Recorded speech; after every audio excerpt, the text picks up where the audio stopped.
Kasunod ng isang napakalaking pagsabog, ang purong lakas ng kanilang mga mapangwasak na hampas ay nagpabitak sa lupa sa ilalim ng kanilang mga paa. Nakahandusay si Luther sa sahig na ganap na natalo, ngunit maging ang makapangyarihang si Logan ay napaluhod din. Parehong mabigat ang paghinga ng dalawang lalaki, habang desperadong nagpupumilit na bawiin ang kanilang lakas. Mahigpit na hinawakan ni Logan ang kanyang espada upang patatagin ang sarili, at nagnilay sa loob-loob niya na ang kanyang kutob ay ganap na tama. Aktwal niyang naranasan kung ano ang pakiramdam na maabot ang isang mas mataas na antas sa loob ng 5 maiikling minuto. Napansin niya na ito ang kanyang natatanging trait. Habang ang isang mandirigma ay nagiging mas bihasa, ang bilis ng kanilang paglakas ay natural na bumababa. Kapag nalampasan mo ang isang pader, palaging may isa pang mas mataas na pader na naghihintay sa iyo. Gayunpaman, kung magagawa niyang pasukin ang pader na iyon kahit panandalian lamang, kung ganoon ay nagbabago ang lahat. Sa malapit, naghihintay sina Victor at ang iba pang mga sundalo ng may labis na pananibik upang makita ang huling kinalabasan ng mabangis na duel na ito. Nagbubulungan ang mga sundalo sa kanilang sarili, na nagtatanong kung maaari na ba silang lumapit sa wakas ngayon at kung ang labanan ba ay tunay nang tapos. Samantala, pinilit ni Logan ang kanyang sarili na tumayo muli, habang nag-iisip sa loob-loob niya na tila ba nakakuha siya ng isang ganap na imposibleng trait. Nauutol sa hindi kapanipaniwala, lumapit si Victor at nagtanong kung ang kanyang lord ba ay tunay nang naging isang superhuman. May dalang mayabang at maliwanag ng ngiti, may tiwalang kinumpirma ni Logan na ito ay totoo, habang idinedeklara na opisyal na siyang isang aura user. Nang marinig ito, ang lahat ng kanyang mga sundalo ay sumugod patungo sa kanya sa isang ganap na pagdiriwang, na nagbubunyi ng ligalig na ang kanilang batang master ay nakamit ang katayuan ng isang superhuman, na nagmamarka sa pinakaunang superhuman sa kanilang buong teritoryo. Binaliwala ni Logan ang napakalaking papuri sa pamamagitan ng isang casual na tawa, habang nagpapasalamat sa kanilang ngunit nagbabala na panatilihin muna itong isang mahigpit na binabantayang lihim sa kasalukuyan, kahit man lang hanggang sa ligtas silang makabalik sa tahanan. Lubos na natutuwa, masigla siyang tiniyak ni Victor na tiyak na isa sa isip niya ito. Sa loob-loob niya, napagnilayan ni Logan nang may buntong hininga na hindi na rin nagtatanong ang kanyang mga tauhan kung bakit, habang nag-iisip kung hindi ba sinasadya na napilitan niya silang masanay sa isang masamang ugali. Pag-iwang na tumayo rin si Luther, habang inaamin kay Logan na katatapos lamang niyang masaksihan ang isang tunay na kahanga-hangang bagay salamat sa kanya. Marahas na itinasak ang kanyang dambuhalang martilyo ng mabigat sa lupa, tumingin siya ng direkta kay Logan at nakiusap na pahintulutan siyang sumunod sa kanya. Ganap na nabigla sa bigla ang kahilingan, nagtanong si Logan kung anong uri ng biro ito. Mabilis niyang nilinaw na hindi ito biro, habang ibinubunyag na natalakay na niya ang usaping ito sa master ni Logan. Habang nakatayo roon si Logan na ganap na natigagal, ipinaliwanag ni Luther na sinabi niya sa master na kung makakakita siya ng tunay na potensyal kay Logan, iaalay niya ang kanyang tulong para sa kapakanan ng kinabukasan ng kingdom. Nang uuyam, kinwestiyon ni Logan kung paano ang isang tao na nag-aangking malalim na nag-aalala sa kinabukasan ng kingdom ay nagawa pang magsimula ng isang civil war. Namumula sa kahihiyan, sumagot si Luther, habang nangangatwira na gagawin ng sinuman ang eksaktong parehong bagay kung ang isang matandang lalaki na mas malakas pa sa kanila ay naglalagay ng napakalaking pressure sa kanila. Gayunpaman, mabilis siyang sumuko at dumaing, na iniamin na sapat na ang sapat, habang kinikilala na malamang ay iba ang naging paraan ng paghawak ni Logan sa mga bagay-bagay. Napansin niya na malinaw na ganoon nga ang kaso maging noong nasa Empire pa sila.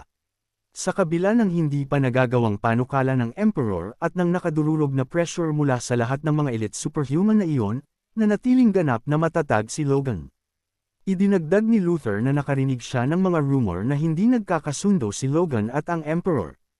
Ngunit sa kabila niyon, ang mga pinili ni Logan ay nagpapakita kung anong pambihirang bata talaga siya, kahit hindi pa isinasama sa usapan ng kanyang nakamamatay na mga kasanayan sa pakikipaglaban. Nagliwanag ang kanyang mga sundalo sa napakalaking kapurihan ng marinig ito. Ngunit lihim na pinagnilayan ni Logan na simpleng ninais lamang niyang maghiganti ng mababaw sa Empire, ngunit sa paanuman ay nagtapos ito na binalangkas bilang isang marilag at bayaning gawa. Gayunpaman, inamin niya sa kanyang sarili na ang pagkakaroon kay Sir Luther sa kanyang mga puwersa ay hindi mapagkakailang isang hindi kapanipaniwalang asset. Sa pagtatatak ng kasunduan sa pamamagitan ng isang mahigpit na pagkakamay, mainit na tinanggap ni Logan si Sir Luther sa mga puwersa ng pamilyang McLean. Ilang araw pagkatapos niyon, muling nakasalubong ni Logan si Dmitri, ang mayor ng Lustfelheim. Tinanggap siya ni Dmitri ng may labis na sigla, habang isinisigaw na sabik niya itong hinihintay at ipinahahayag kung anong napakalaking karangalan ang bisitahin itong muli sa Lustfelheim. Binanggit ni Dmitri na narinig niya ang pinakahuling balita mula sa Assyrian, habang napapansin kung paano tila nagkaroon ng matinding pagkagusto ang kanyang kamahalan kay Sir Logan. Sinabi niya na sabik niya itong hinihintay, habang idinaragdag ng may ngisi na alam niyang mangyayari ito mula sa mismong sandali na una niyang nasal-ayan si Sir Logan. Naisip ni Logan sa kanyang sarili na ang lalaking ito ay eksaktong pareho pa rin ng dati, o sa halip, lalo pa itong lumala. Napagnilayan niya na tiyak na hindi lamang si Dmitri ang kikilos ng ganito. Bilang ang batang bayani na nakatanggap ng direktang pagsuporta ng Emperor, ang bawat solong lungsod na tinigilan ni Logan ay nagtatampok ng mga desperadong noble na nagpapaligsahan para sa kanyang atensyon. Ang ilang mga noble ay umabot pa sa punto ng pagpapakilala sa kanilang mga anak na babae, na mapang-akit na nagtatanong sa kanya na maglaan ng ilang oras upang makipag-usap sa kanila. Ipinaliwanag ni Logan sa kanyang sarili na sa pamamagitan ng paggugol ng 3 o 4 na araw na nakakulong sa bawat lungsod na kanyang dinaanan, umabot sa kabuuang 1.5 buwan bago niya narating ang Lustfelheim sa wakas. Habang inihatid siya ni Dmitri sa buong estate, binanggit ng mayor na mayroong isang taong naghihintay upang makita siya. Dahil nagulat, nagtanong si Logan kung sino ito, at ibinunyag ni Dmitri na dahil nagkataong dumadaan siya sa silangan, ang kanyang kagalang-galang ang ikalawang prinsipe ay nagnanais na makipagkita sa kanya. Sa matinding gulat, naisip ni Logan sa kanyang sarili ang tungkol sa prinsipe. Habang mahigpit na itinatikom ang kanyang kamao, naalaala niya na isang malaking panghihinayang na hindi niya nakatagpo ang mga prinsipe noong nandoon sa kapital, lalo na ang kilabot na ikalawang prinsipe. Gayunpaman, habang pinapanatili ang kanyang kalmado sa labas, sumang-ayon si Logan sa pagpupulong at nagtanong kung kailan sila maaaring magkita. Habang nakatayo sa mismong tabi ng isang dambuhalang pinto, ipinaalam sa kanya ni Dmitri na ang prinsipe ay kasalukuyang nasa loob ng mismong silid na ito. Idinagdag niya, na dahil sinasabi nilang pandayin ang bakal habang ito ay mainit pa, mas mabuting makipagkita sa kanya ng mas maaga kaysa sa huli, lalo na't pareho silang napakabisi na mga individual. Ang lantarang patibong na ito ay nag-iwan kay Logan na ganap na nagngit-ngit sa galit sa tusong mayor. Binuksan ni Dmitri ang pinto para sa kanya, habang inaanyayahan siyang ihatid ito sa prinsipe. Sa paghakbang ni Logan sa loob, pinagmasdan siyang mabuti ng prinsipe, habang napapansin ang kanyang natatanging pulang buhok at pulang mga mata, at nagwika na si Logan ay eksaktong katulad ng inilalarawan sa mga rumor at isang tunay na karangalan ang makatagpo siya. Opisyal na ipinakilala ng prinsipe ang kanyang sarili bilang si Boros von Ares, habang nagpapakita ng isang magalang na ngiti, bagaman sinalubong siya ni Logan ng isang matalas at may pag-iingat na titig. Gayunpaman, sa paghakbang pasulong patungo sa kanya, pinilit ni Logan ang isang magalang na pagbati, habang isinasaad na isang karangalan ang makatagpo ang kanyang kagalang-galang, ngunit tinatanong kung bakit ang prinsipe ay nagsasalita ng napaka-formal sa isang hamak na mandirigma. Ipinaliwanag ng prinsipe na dahil si Logan ay hindi sakop ng empire at isang prestihiyosong panauhin na kinilala ng kanyang kamahalan, hindi niya ito maaaring tretuhin ng pabaya, habang humaharap sa kanyang 3 personal na guard upang tanungin kung sumasang-ayon ba sila, habang naglalabas ng isang nagbabanta at madilim na pulang aura. Agad na sumagot ang mga guard na ito ay eksaktong kung ano ang kalooban ng kanyang kagalang-galang. Habang pinapanood sila ng malapitan, kinalkula ni Logan na ang mga ito ay 3 pinakamataas na uri ng mga knight, habang nagtataka kung ang empire ba ay sadyang umaapaw sa ganoong mga powerhouse, o kung ang ikalawang prinsipe ba ay natatanging espesyal upang pamunuan sila. Umupo si Logan sa mismong katapat niya at nagtanong kung bakit siya hinanap ng kanyang kagalang-galang na prinsipe. Dahil nagulat sa kanyang pagiging direkta, tumawa ang prinsipe, habang nagwiwika na ang lahat sa empire ay nagkaroon ng interes kay Sir Logan, bagaman ang sarili nitong interes ay maaaring medyo naiiba. Ipinaliwanag niya na simple lamang niyang ninais na makatagpo ang legendary na bayani ng Civil War ng Grandia.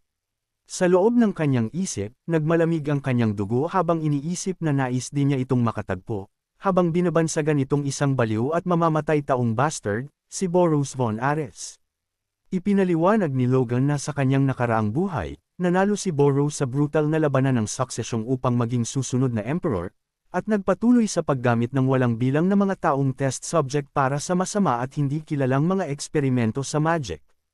Karamihan sa mga tragikong sakripisyo ay mga walang kapangyarihan at walang kakayahang mamamayan mula sa mga sinakop na teritoryo tulad ng Grandia.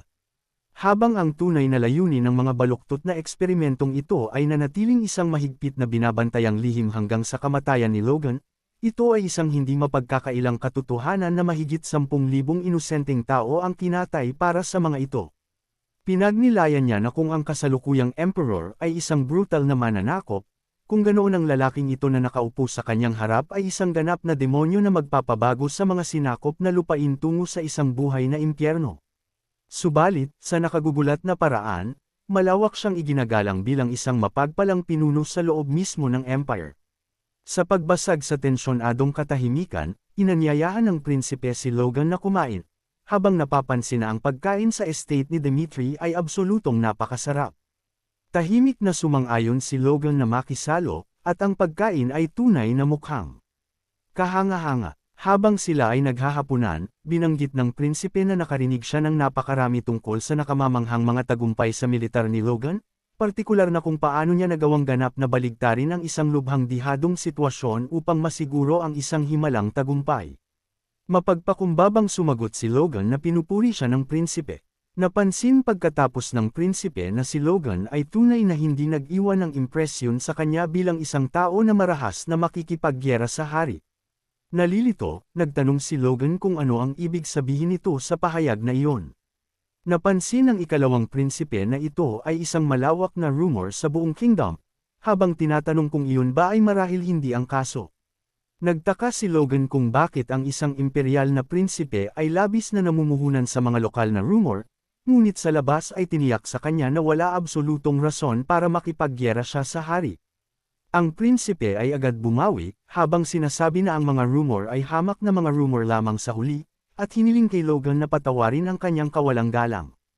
Upang bumawi, inanunsyo ng prinsipe na naghanda siya ng isang espesyal na regalo bilang paumanhin, habang hiniling kay Logan na tanggapin ito. Dahil nagulat, sinubukan ni Logan na tanggihan ito, habang isinasaad na walang pangangailangan at ang lahat ay maayos naman. Gayunpaman, nagpumilit ang prinsipe, habang sinasabihan siyang huwag mag-alala at kunin na lamang ito. Ang isa sa kanyang mga elite guard ay nagdala ng isang maliit na chest, at binuksan ito upang ibunyag ang regalo. Ipinaliwanag ng prinsipe na ito ay isang bihirang communication crystal na nagpapahintulot ng isang beses na direktang linya sa kanya, at maaari niya itong gamitin kung sakaling mahanap niya ang kanyang sarili na nangangailangan ng tulong. Tinanggap ni Logan ang kagamitan, naganap na nabigla. Napagtanto niya na ang prinsipe ay lihim na nag-aabot ng isang lifeline sa kanya, kaya nagpasalamat siya at sinabing malugod niya itong tatanggapin. Sa loob ng kanyang isip, gayunpaman, nagpasya si Logan na anuman ang pinaplano ng prinsipe, kailangan niyang masiguro na hindi niya ito kailanman aktwal na gagamitin.